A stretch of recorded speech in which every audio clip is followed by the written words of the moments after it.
வணக்கம் சிங்க பெண்களே, இந்த வீடியோல நாம 25 நாள்ல கர்ப்பம் தெரியுமா அப்படிங்கறத பத்தி தான் பார்க்க போறோம். வாங்க வீடியோக்குள்ள போயிடலாம். வீடியோக்குள்ள போறதுக்கு முன்னால நீங்க நம்மளோட சேனலை சப்ஸ்கிரைப் பண்ணலன்னா மறக்காம பண்ணிட்டீங்களா? இப்ப வாங்க நம்ம வீடியோக்குள்ள போயிடலாம். 25 நாள்ல கர்ப்பம் தெரியுமா, 25 days pregnancy signs and symptoms பத்தி தான் பார்க்க போறோம் சொல்லியிருந்தேன். சோ இதுல பார்த்தோம்னா 25 நாள்ல கர்ப்பம் தெரியுமான்னு கேட்டா இல்ல அப்படின்ற அறிகுறிகளை மட்டும் நம்ம உணர முடியும். ஒரு பெண் தன்னுடைய கர்ப்பத்தை அறிந்துக்க மாதவிடாய் சுழற்சிக்கு பிறகு 2 ல இருந்து 3 வாரங்கள் வரைக்கும் ஆகும். அதுக்கப்புறம் தான் கர்ப்பத்துக்கான அறிகுறிகளை அவங்களால உணர முடியும்.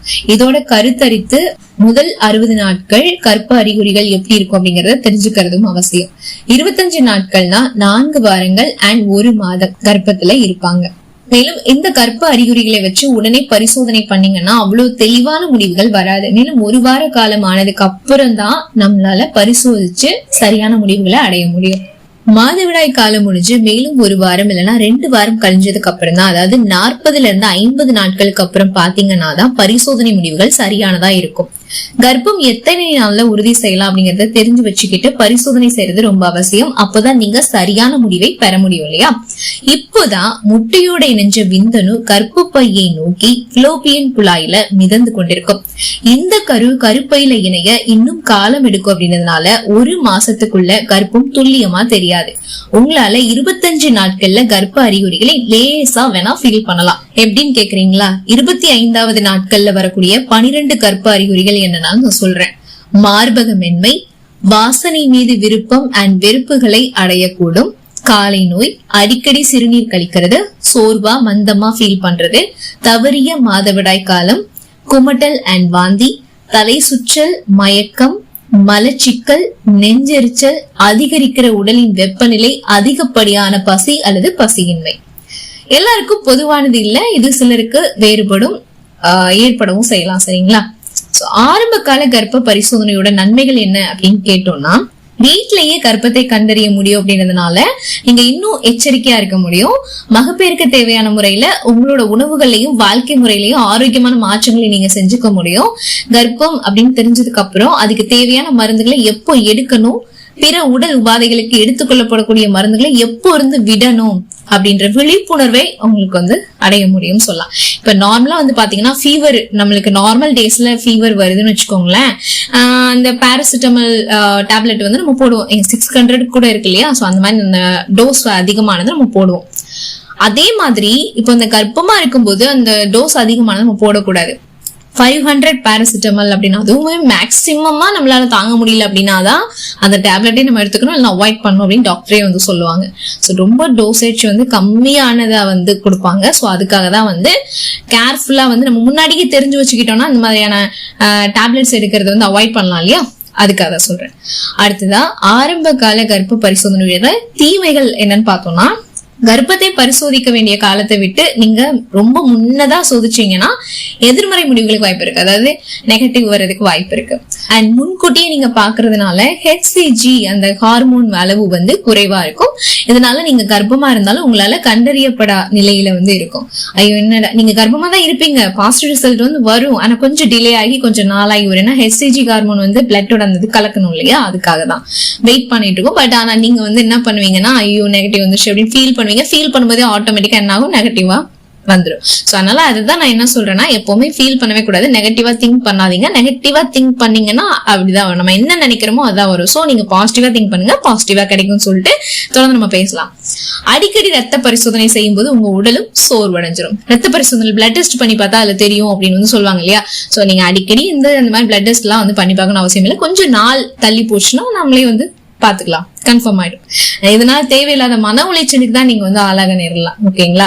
சோ அதனால இதை தவிர்க்கலாம் மீன்ஸ் என்ன சொல்றது, எது வந்தாலும் ஓகே அப்படின்னு நினைச்சிட்டு நம்ம பண்ணோம், என்ன நடந்தாலும் நம்ம நல்லதுதான் அப்படின்னு நினைச்சிட்டு நீங்க அந்த பிரெக்னன்சி டெஸ்ட் எல்லாம் பண்ணீங்கன்னா ரொம்ப நல்லது. கார் டெஸ்ட் பண்ணீங்கன்னா. சோ அதான் சொல்ல வரேன். அடுத்ததா, கர்ப்பம் எத்தனை நாட்கள்ல தெரியும்? மிக முக்கியமான கொஸ்டின் இல்லையா?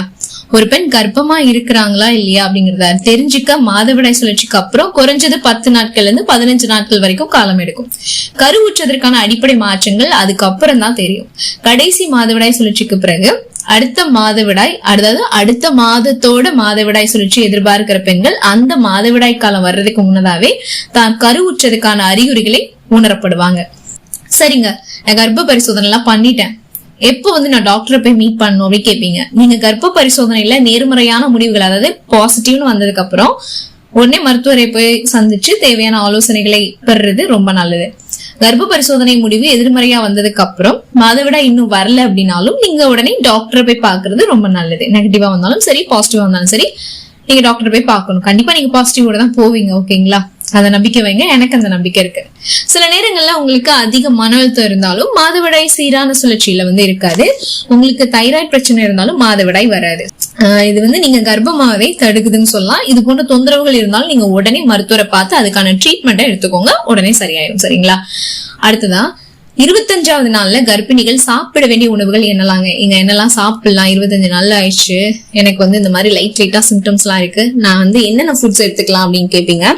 புரத உணவுகள், நார்ச்சத்துக்கள், புரோபயாட்டிக்குகள், கார்போஹைட்ரேட்டுகள், நல்ல கொழுப்பு எடுத்துக்கிறது ரொம்ப அவசியம். பருப்பு அண்ட் பயிர் வகைகள், இறைச்சி, மீன், இதுல எல்லாம் புரதச்சத்துக்கள் நிறைய இருக்கு.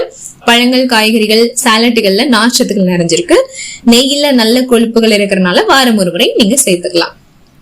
கர்ப்பமா இருக்கிற பெண்கள் கண்டிப்பா தங்களோட வாழ்க்கை முறையை ஆரோக்கியமானதை மாத்திக்கிறது ரொம்ப அவசியம். எந்த ஒரு சந்தேகமா இருந்தாலும் உடனே உங்களோட மருத்துவரை அணுகி சரியான ஆலோசனைகளை எடுத்துக்கோங்க. மாதம் தவறாம மருத்துவமனை போயிட்டு தேவையான ரத்தம் அண்ட் சிறுநீர் பரிசோதனைகளை செஞ்சுக்கோங்க.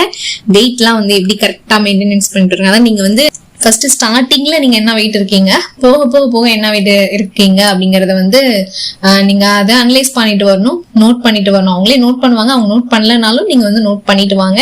அது ரொம்ப இம்பார்ட்டன்ட். ஓகேங்களா? ஓகேங்க, இதுதான் சொல்லணும்னு நினைச்சேன். ஓகே சிங்க பெண்களை, 25 நாள்ல கர்ப்பம் தெரியுமா அப்படின்ற உங்களோட சந்தேகங்களுக்கு இப்ப தெளிவு கிடைச்சிருக்கும் அப்படின்னு நம்புறேன். சோ உங்களுக்கு இந்த வீடியோ யூஸ்ஃபுல்லா ஃபீல் பண்ணீங்கன்னா லைக் பண்ணுங்க, இதை நிறைய பேருக்கு ஷேர் பண்ணுங்க.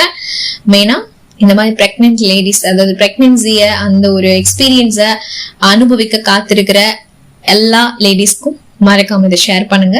அண்ட் 25 நாள்ல நீங்க கர்ப்பத்தை வந்து ஃபீல் பண்ணிருக்கீங்களா, எப்போ நீங்க டெஸ்ட் எடுத்தீங்க, எல்லாத்தையுமே வந்துட்டு அதாவது அந்த எக்ஸ்பீரியன்ஸ மறக்காம நம்மளோட கமெண்ட் பாக்ஸ்ல ஷேர் பண்ணுங்க.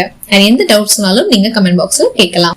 அண்ட் இதை பத்தின வீடியோ கொஞ்சம் போட முடியுமா அப்படின்னு நீங்க கேட்டாலும் கமெண்ட் பாக்ஸ்ல சொல்லுங்க. கண்டிப்பா நெக்ஸ்ட் அந்த வீடியோ அப்லோட் பண்ண ட்ரை பண்றேன். ஆல்சோ இதே மாதிரியான பிரெக்னன்சி ரிலேட்டடான வீடியோக்களுக்கு நீங்க பண்ண வேண்டிய நம்மளோட சேனலை சப்ஸ்கிரைப் பண்ண முடியாது, பக்கத்துல இருக்கிற பெல் ஐகானை கிளிக் பண்ணிட்டு ஆல் அப்படின்ற ஆப்ஷன் செலக்ட் பண்ணி வச்சுக்கோங்க. அப்பதான் நான் ஃபர்தரா போடக்கூடிய எல்லா வீடியோஸும் உங்களுக்கு நோட்டிபிகேஷன்ல ஒன்று பண்ணி வந்துட்டு நீங்களும் உடனே ஓபன் பண்ணி பார்க்கலாம். ஓகே சிங்க பெண்களை, திரும்ப உங்களை நான் நெக்ஸ்ட் வீடியோல மீட் பண்றேன். அது வரைக்கும் take care all. Thank you so much.